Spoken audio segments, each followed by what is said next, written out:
husband decided to surprise me at work. His smile faded when he saw me with my coworker. This is an account of regret and how an agreement to a dinner ruined one of the most positive and beautiful fragments of my life, forcing me to relinquish my love life. It's hard to tell as I do not have an idea of where to begin, but I will do my best to give a summary of the narrative so as to best understand how I ruined my life by getting used to a mistake. Hi, Redditors. I am Michaela Webb, and I am 32 years of age. I am a law graduate from one of the most prestigious universities in the state. I am also an introvert as I enjoy the comfort of my apartment, my personal space, while I enjoy doing the things I love doing the most, which involves reading novels, watching my favorite telenovelas, and some other hobbies. I do hold my career in high esteem because I was a business attorney at a law firm a couple of minutes from where I stay, my apartment. Although I lost this job a few years back as a result of an unfortunate incident, because I had an association with someone who was being investigated for money laundering, and this cost me my job. Maybe I was a bit unlucky, but at the same time, if not for that incident, I wouldn't have met my husband, Calvin, who I got associated with a few months after the incident, and we tied the knot a couple of months after. I met Calvin when I was 28. He is 2 years older than I am, and he was 30 at the time. I had just lost my job at the law firm almost 6 months before, and then the event of our first meeting came to be as I was invited by a friend to tag along to a double date with her partner, who had brought his friend, which happened to be Calvin. He was a land surveyor who happened to own a real estate agency. Calvin and I met on this day. There was a lovely interaction between the two of us when my friend was having conversations with her partner. Meeting Calvin made me feel this was the missing part of my life, and I was already willing to be with him because I was a single lady who had been alone for quite a while. One could have said I was being pushed by loneliness, but I guess he felt what I was feeling that day. It was the best date I had ever experienced. From his words, one could tell he was an intelligent and honest being whose intentions were pure and real. We exchanged contacts, deciding the friendship should be a continuous one. It was love at first sight for the two of us. Not long after the double date and a couple of online texts and conversations, we decided to fix a lunch date at a restaurant owned by one of his friends, unknowingly to me, and that was our very second meeting, which was followed up by a couple of outings and picnics that went on for a while. At this time, I guess we were already aware of our feelings, and it was becoming more or less like a relationship between the two of us. One day, he invited me to his office where we had discussions, and he got to know the history behind my unemployment. Through this, he suggested he introduced me to someone who he knew, and this happened to be the managing director of a bank who goes by the name Charles. They both went to school together and had been friends for quite a while. I was invited for an interview in which the managing director, Charles, was impressed with my qualifications and my responses to his question. I guess my answers interested him, or maybe it was especially since he was friends with Calvin. He hired me. I was offered a position as a manager at one of the bank's branches in the state, and I have been working at this place ever since, making it about 3 to 4 years of work so far at the bank, and so many things happened and went downhill. I'll talk about the first day I started. I wore one of my finest corporate dresses to work. I was dressed in a blue skirt and jacket with white shirt. It was one of my most expensive dresses. Work, according to Charles, resumed at 8 o'clock in the morning and ended by 6 o'clock in the evening. On this day, I made sure I was as early as possible. I got to work 30 minutes after 7 in the morning. On getting to the workplace, I met the receptionist who was just settling down at work. I was directed to wait at the visitors' lounge, which was a section of the reception more like a waiting area, but this was dedicated to the visitors of the managing director. It was an isolated space in the hall, and I had to wait for approximately an hour and 45 minutes. I was getting tired, but I didn't make any complaints because I knew this was a big change for me. The receptionist came to apologize and informed me that the managing director was around. I was then directed to the Charles office by the receptionist. I knocked, and a voice told me to come in. We exchanged pleasantries, and then Charles introduced me to his colleague, and I realized he was going to be a coworker of mine. He was told to take me around the premises, introduce me to the basics and details of the job. He was also to take me through my job order at the office and at the same time introduce me to other staff at work. So basically all he was to do is to take me on a tour around the premises so as to get familiar with the work environment. He told me his name was Maurice, and Charles informed him that I was going to be working with them from that day as a co-manager. in order to reduce his workload and ease him off stress. I put two and two together and realized Maurice also had a high position at the bank. I left Charles's office and Maurice smiled at me. He told me it was a pleasure having me here. I was glad and happy as he seemed like the gentle man he was. He took me round the premises, showed me the most important spaces and rooms for me to know, starting from the counter to the customer service room and then the restrooms and so on. After this, a meeting was held with the other staff where I was introduced as a manager to my colleagues, and they all welcomed me in a warm fashion. Immediately after the meeting was concluded, I was taken to my new office where my job nature was explained to me vividly for me to understand. Maurice also said if I had any unclarity and questions, I shouldn't hesitate to come to him as he smiled and left the office. The day went by with me having to do too little and so little of work on my first day. After the close of the day at work, which was 6 o'clock, I left the office and returned home. Maurice Walsh was a tall, fine young man with a cute smile, well-dressed, and he smelled nice. Apparently, he was a graduate of financial technology and happened to be a product of the same school as I. He was a year older than I am. On the day of my first encounter with Maurice, which happens to be my first day at work, I was 29 years of age and he was 30 years of age. On my second day at work, I arrived a few minutes to 8 in the morning, about 10 to 5 minutes or so, where I happened to meet my Maurice after driving in and parking my vehicle at the workplace garage. He was just getting off his vehicle too, and we exchanged greetings and decided to work in the office together. During this process, we discussed and talked about our background. I told him about my school days and study in which he did the same, and to our surprise, we both finished from the same school and graduated in the same year. This brought us closer as I felt like I now have someone to communicate with better at work. We exchanged contacts and we walked into the office and both separated, headed into our offices to tackle the day at work. It was almost lunchtime at work. Lunch started at 1 in the afternoon and ended at 2. It was an hour break. My phone rang at about 15 minutes to lunch break and I picked it up. It was Maurice, but then I thought he was about to discuss work only for him to invite me for lunch, to my surprise. I asked what was going on, then he explained it was a welcome gesture from him, and included that he has a favorite spot a few blocks from work where he spends his lunch break getting filled with delicious fast foods and snacks, which he was inviting me to tag along. I told him no problem, and I decided to join up with him, having a lunch partner. I thought, it wouldn't hurt, would it? It was time and we both left work together. We took a stroll to the snack bar and we talked along the way. It was a really nice spot because the environment was conducive and really comfortable and the food was top-notch. While we were eating, we discussed more about ourselves, talking about our interests and hobbies. We also talked about our dislikes, and I was interested in talking to him more often, and that was how lunch with Maurice became a thing every day at work. And apparently, I found a close and harmless friend in which I could confide in. After the meal, it was 2 o'clock in the afternoon already, and it was the end of break. We both returned left to work together, heading to our separate offices at work.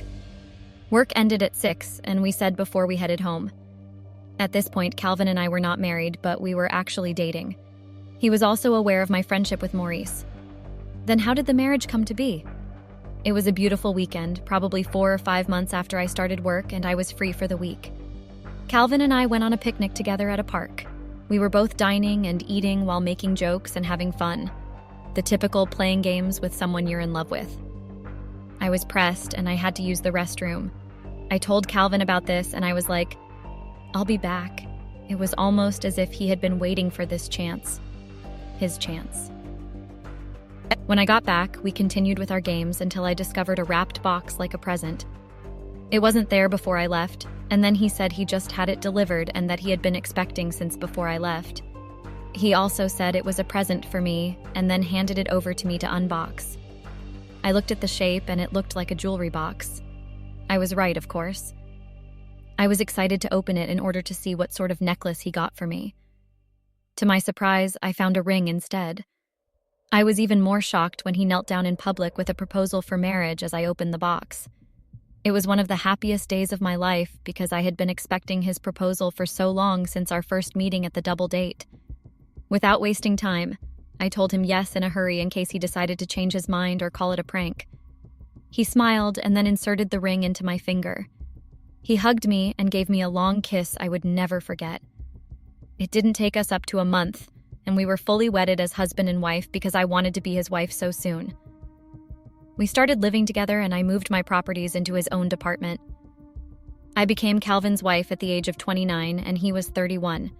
That was a year and a few months after our first meetup. 2 years had passed and I was 31 by then. An unfortunate incident happened, and this was the beginning of the series of misfortunes that befell my love life. On this fateful day, I got a call from an unknown number. Apparently, it was a worker at my husband's agency. I was called and notified that Calvin had collapsed at work. I rushed off work because the news was unbearable and I couldn't handle it. On my way out, I decided to notify Maurice of what had happened and how I received the call of my husband's well-being. He suggested he follow me and drive me to the hospital because I was not in a stable mental condition to drive. I agreed and he came with me to the hospital. When we got to the hospital, I was directed by the receptionist nurse to my husband's admission room to check up on him. Maurice, on the other hand, was directed to stay in the waiting area. I arrived at the room and saw Calvin laying on the bed sleeping with drips being passed into his body system. This got me into tears as I never had it in mind or expected any of this. I headed to the doctor's office after seeing my husband, where I met the doctor in charge of his health. He sat me down and then discussed with me the current condition of my husband. He said a diagnosis had been done on him and the result of the test would be out the following day. I excused myself, and I returned to the reception where I told Maurice I'll be staying with Calvin for a while before returning home, meaning that I wouldn't be returning to work that day. He left, and I stayed with Calvin at the hospital till it was around 7 in the evening that day. I was worried and sad as a result of his health condition, so I hurried home to see if I could get any clothes or anything we would need in the hospital. It was the second day, and I headed for the hospital after making a call the previous evening to get an excuse at work from Charles, who was already aware of the situation. He stated that there was no issue and it was important. I arrived at the hospital as early as 8 o'clock in the morning, and I headed directly to my husband's room, where I met the doctor and a nurse doing a morning checkup on him. After this was done, the doctor invited me to his office to discuss the result of the test carried out the previous day on him. The doctor stated that the result of the tests carried out on him gave a conclusion that he was having a critical kidney infection alongside with blood infection, and this was the reason for his sudden collapse, as he has been affected by this for a while without treatment, and this resulted in him being at the hospital. I don't know how it started. I started thinking so many things like, what if Charles knew but didn't tell me? The doctor went further and stated that the hospital will do their best to make sure he receives the best treatment possible in order for him to get discharged and return home as soon as possible. Injections and drugs were prescribed for him, and I headed back to his room where he was already awake. He said he also didn't know about him, and I comforted him and at the same time offered him light cereal to eat while I stayed with him all day. A week after, I resumed work, even though Calvin was still being hospitalized. Calvin insisted that he would be fine and I shouldn't leave work for so long. It was the 3rd week of my husband's sickness on a Wednesday. Maurice and I went on a lunch break to our usual spot, and then he asked about my husband's welfare. He was the only comforter I had then. I opened up to him about the pressure, the worry, and the emotional loneliness I was going through at the moment. It was at that point he suggested we go out for dinner at a popular bar around the premises, so as to relieve myself of the stress I was going through as at that moment. I humbly turned down his request, telling him I was going to be with my husband that night, and it was an important period for me to be with him at the hospital, comforting him. The lunch ended that day, and then everyone went to the office as usual that day, until 2 days after which the pressure started getting to me. I called him that evening asking if he was still available for dinner. The pressure and emotional downness was getting to me, and I needed someone to be with that night so as to give me comfort. Unknowingly, that was going to be the biggest mistake of my love life. I met Maurice that night at the restaurant he picked where we had our dinner, drank a couple of liquor, and talked for a while. We were both drunk, but he suggested driving me home because I was too drunk to drive home. On the trip back home, he told me a lot of things. It could be because he was drunk, but he was serious.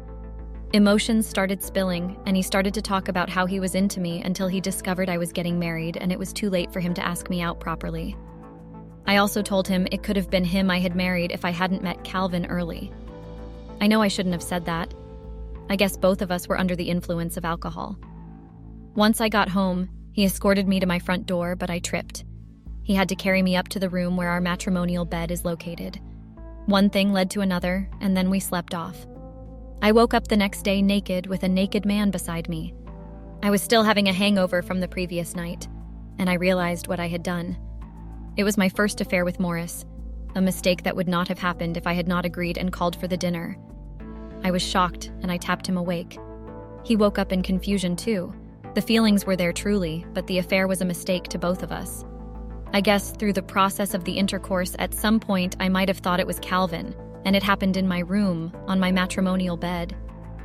He dressed up and headed out as quickly as possible out of the house, although it was a mistake. I felt like it was the best sex I had ever had because my body was still in the urge to have more of it. Few weeks passed, and it was 3 months since my husband's sickness started, and he had already been discharged from the hospital. He resumed work the week before that, and at this point Maurice and I had yet to discuss what had happened between us. There was no closure even though we met at work, and, of course, the regular lunch break meetings we had stopped. To be honest, I wanted the affair to continue, not at the jeopardy of my marriage. I wanted both men to myself if possible, and on this day I invited Maurice to my office for closure and a brief discussion of what had happened, but my actual plan was to seduce him into wanting the affair to continue. I didn't know what was happening to me. He sat down in front of my desk, and I asked him why he had been so distant from me. He stated it was because of the mistake that had happened between us. He didn't want it to mess up my marriage and love life. I stood up from my seat and moved closer to him. I sat on his legs, and I urged him not to call it a mistake. I pressed myself on him, and he was trying to resist placing his hand into my shirt. I kissed him, and he responded. The door opened without a knock. It was my husband who had entered. He looked at me with an expression I'd never seen before, and I immediately felt regret. He said his intention was to surprise me with a visit and to take me out on a romantic dinner since it was the eve before our anniversary of our first meeting at the double date. He said his interest was to make it a special night for me, only to find me in such a compromising position with my coworker. It was an unlucky event, and I kept looking at his face. I tried apologizing, but he didn't listen. I tried to rearrange myself from the shock I was experiencing too. His visit was so highly unexpected, only for him to see me with Maurice like this. Calvin left the office without listening to my pleas, and Maurice also left. I understood because this was all my fault. Update. I got back home that night, and there was a lot of argument between Calvin and I. He was confused about when the affair started. I tried apologizing at the same time, explaining to him what actually happened, how my weakness and the pressure of his illness got me to do what I did. This was not convincing enough to him, not like I should ever have an excuse for cheating on him. I really messed up. He said he was never going to forgive me for the incident and stated clearly that was the beginning of the end of our marriage, and then I had to sleep in the living room that night on the couch. The following morning, he told me to move out of his house with my loads and luggage, and I had no choice. I went to my friend's apartment where I have been staying for a while now. Also, the incident cost me my job. My silly mistake practically cost me my relationship, home and job at the same time as a friend, Maurice. I tried talking to Maurice, but he also said he wasn't going to forgive me for making him lose his job, something I didn't know happened. I apologized, but he blocked my contact and made it clear he never wants to see me again. Some days had passed, and the divorce papers were delivered to me. We had to go through the divorce officially, with me having no way of defending myself through the divorce. I guess I was the architect of my own misfortune, and this taught me so much. It made me understand that a mistake is a mistake regardless of how interesting it was. It also made me understand not to get too close with another man, especially when I have a good relationship and love life going on. And this is the story of how I ended up being a single, homeless, and jobless lady at the age of 32. And it was all my fault.